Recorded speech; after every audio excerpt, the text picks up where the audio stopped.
This is the Brew World Order Podcast.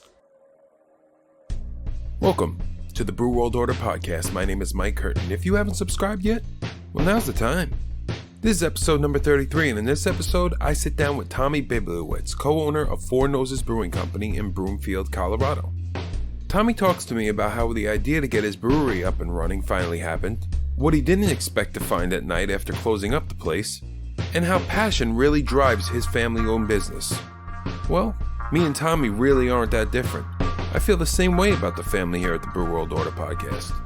There's me, and there's me.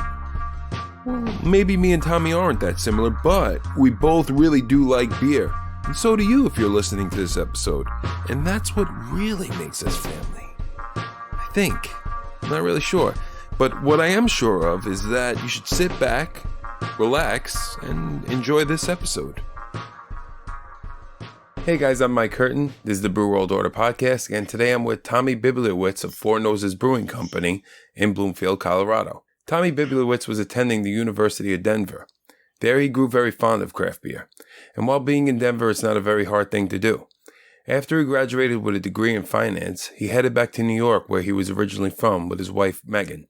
There, him and his father started homebrewing together. As time went on, Tommy liked the job he had, but the idea of sitting in a cubicle as a 9-to-5 just didn't feel right to him. On top of that, New York just didn't feel like home anymore. So him and his wife headed back to Colorado where they first met. Megan went back to law school, and Tommy decided to further his education in brewing at UC Davis. That's when they started to write up their business plan and make the family's brewery dreams, which came about during a trip to Ireland, into reality. And in May of 2014, along with his father, mother, brother, and wife, Tommy opened Four Noses Brewing Company in Broomfield, Colorado. And Tommy's here with me today. Tommy, thank you for being with me, man. Mike, thanks for having me. I really appreciate it. Yeah, for sure. So that was so as I was mentioning you had a trip to Ireland.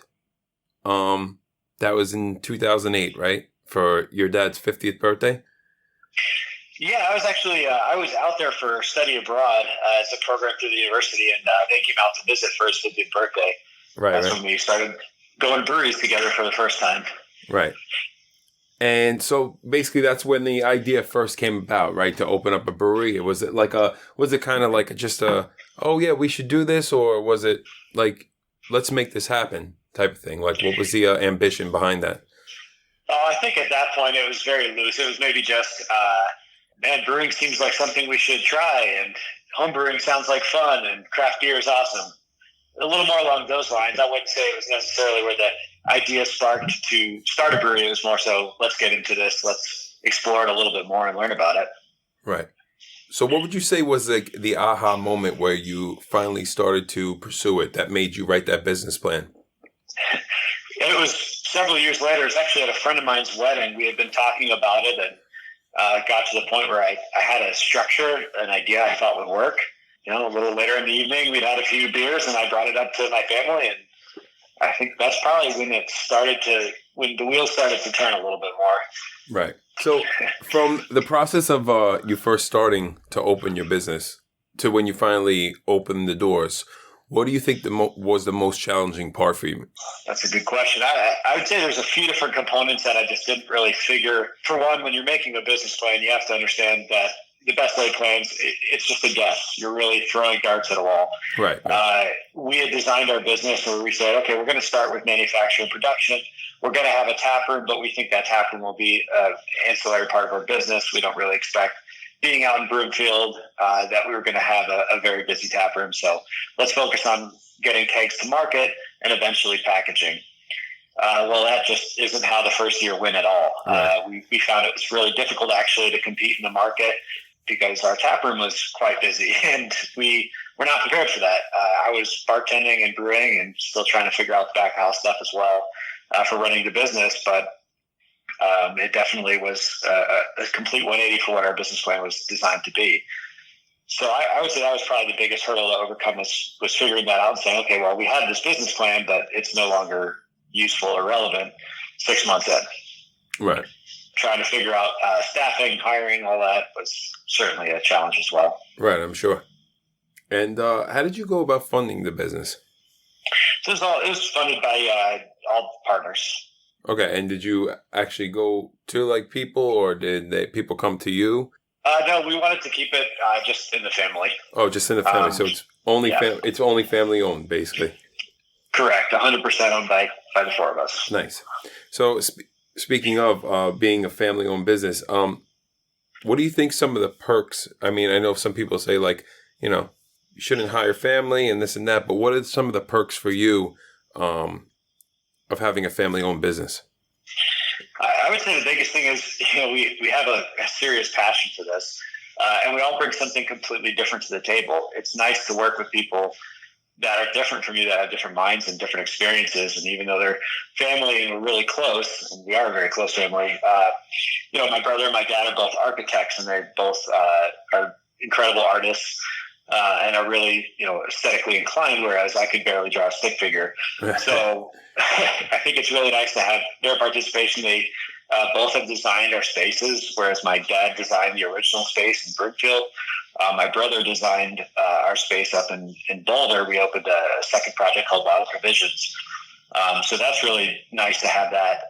And then my mom and I both have a little bit more of a business background.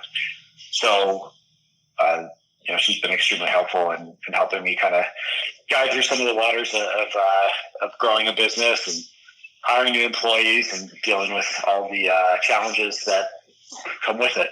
Right. And what was something you never thought you were going to have to deal with when becoming an owner of a business? The real answer or the politically correct one? The real answer would probably be best. Truthfully, some of the stuff you have to clean up when you're closing up the bar. Right. Wouldn't have expected that people, effectively can't handle themselves in public and make a mess and leave it in the bathroom for you to find. Stuff like that. That was definitely unexpected. Right. And beyond that, I don't always really expect some of the random challenges that come up, just different things with various employees, maybe challenges in their lives. And, we're all tied together. We're all kind of this, in this family environment where we really get to know everybody we work with. And you see the challenges people face and try and help them through it too. Right. What would you say is one of the things that makes you a good business owner? I don't know that I am, but I would say that, it's very important to me to know what I'm doing, not just necessarily running the business, but also understanding the function of running a brewery. I know what our equipment does. I know the process. I know the science behind it. I'm actively participating in the marketing side of the recipe design and creating products and improving our quality. I think a lot of people go into this as, it's a business and I'm making a product. And as long as I understand how to run a business and I can do this, no problem. I think it's really important to me to actually know what's going on and be able to do it at that level. And, I did for a long time. I was brewing, I was packaging, and not so much anymore, but that does really impact how I manage and how I run the business. Right. What would you say, are there any lessons, big lessons that you've learned from maybe like, minor mistakes that, like, hey, let's not do this again? Oh yeah, countless. What would you say is the biggest one that comes to mind for you? I think it's very easy to get excited about a new prospect, whether it's working with another company or a distributor, whatever the case may be, expanding to a new state. Right. I would definitely want to say, know what you're getting into, understand it, understand contracts, spend the time, working together and negotiating on good legal things. I think I think that's incredibly important and something that we've given or spent a lot more time on. It's just really getting to be familiar with the contracts and what we get ourselves into. Right. Say, are you talking about collaborations with other breweries as well, or? No, that's a lot of fun. Right. And we never really have any issues there. More so just with other businesses that we align ourselves with. Oh, gotcha. Okay. So, speaking of other breweries, who would you say inspired you the most in the beer industry? I'd say when we got started, it was actually two. Russian River So it was a big inspiration for us. Okay. And then Captain Lawrence in New York. Oh yeah, for sure. That was not too far from where we were, and that was really when we started actually watching a brewery. That I think when they started or when we went there, they had a 3-barrel or maybe a 7-barrel system, and then now they're at this huge production level. So it was really cool to watch that. That was something we got to experience, from a distance, but watch it grow up and become a great success story. So Right. I would say those two. So I know probably your other family members would have a different answer for this. What would you say was a very defining moment for you in your company, like a successful moment that kind of made you realize like this is going in the right direction? It's silly, but when I started to see like our T-shirts and stickers around town, Right. It was kind of cool to realize that we had a little bit of a fan base starting. Right. That was kind of a nice feeling. It's easy to know that people recognize your brand when they're in the tap room and when you see them, and when you talk to them, of course they're going to say nice things to you, but to actually see it out in the wild, if you will, I thought that was kind of a nice feeling. Yeah, for sure. When you have fans out there, it's pretty cool. Yeah. And how do you I enjoyed that. And how does your company go about? I mean, I know it's like very the brewery industry is very like brotherhood like, but how do you go about staying ahead of competition? I think it's a lot of that's focused internally and externally. I'd say the internal component is as long as we're always pushing our quality. I think that's one thing that the craft industry has certainly struggled with and been getting a lot better with it, is making sure that beer's consistent, that we don't have quality issues on the shelf, that our packaging is good, that we low oxygen pickup and good seams, etc. Kind of the boring stuff there, but that's really important and something we've really heavily invested our time and money into, is just making sure that we're getting the equipment that makes sure our beer is really, really solid when you get it. And then I would say, we're not going to try and reinvent the wheel all the time with new product. It's nice to see what else people are doing on the market, and I think that's how you get a lot of inspiration to try new things. Right. And then also really trusting your team to come up with cool ideas and working together on it, encouraging creativity from all different parts of the company, not just managers and brewers, but taproom staff and packaging staff and sales and marketing team. Everybody contributes to what we're doing, because you got to think, if somebody wants or some style seems interesting to one of us, and that kind of grows and people are actually getting pretty excited about it in the company, I would hope that we'd see that when it goes to market as well. And I think we've been pretty successful there. Yeah. As far as I know, this is a very important thing to you, like staying afloat in the industry and staying on top of your game. But how important is a mental break for you? I don't know. I haven't really had one. Really? I think you're just always, I'm always thinking about it, and in constant communication with our team. Right. I guess there's been a couple times, like my wife and I just did a backpacking trip through the Maroon Bells, Oh, and nice. so we were out of contact for 4 days. That was a nice mental break, but we were mentally challenged on other things, like Right. backpacking and sleeping in a tent for 3 nights. Yeah, I can relate.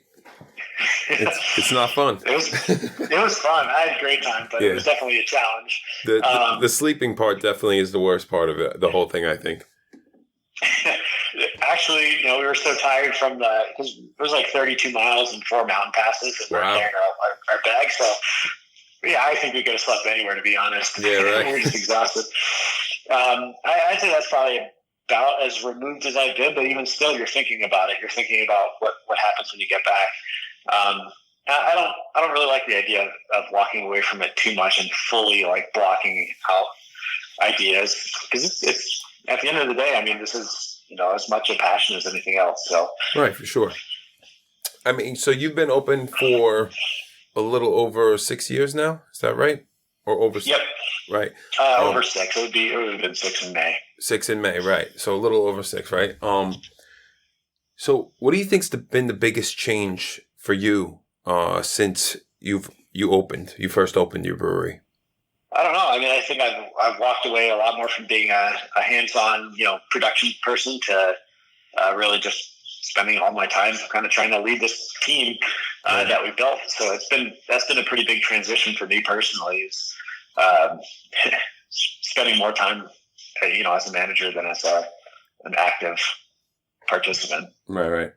I love this question. 'Cause I don't know if in New York you've had your first craft beer, or if it was when you were in college or whatever the case is. But what was your gateway beer into the craft beer world? Arrogant Bastard from Stone. Arrogant Bastard. Okay. Yeah. Yeah, I haven't had that beer in probably over 7 or 8 years. Yeah. But, Right. that was it. That was the one that really brought us into it. It was strong. It was bitter. It had a cool story on it. It was loaded with all these flavors that I've never had before in beer. It's certainly interesting. And yeah, I would say that was definitely it. And then when I came out, actually some of the ones we had in Colorado, Hog Heaven from Avery. That was kind of the style I was into when I first got into craft beer. So yeah, I would probably point to those two. Yeah, for sure. It's great beers. What's next for Four Noses? What does the future look like for you? And where are you guys trying to push it towards? I think everybody's idea of what the future look like changed quite a bit this year. Oh yeah, for sure. So really right now it's pushing our innovation. We've been that's how we've been able to keep everybody employed and happy during our shutdown and all the other things. Is really just, let's come out with new products, let's get it to market, let's do fun taproom releases and all kinds of stuff like that.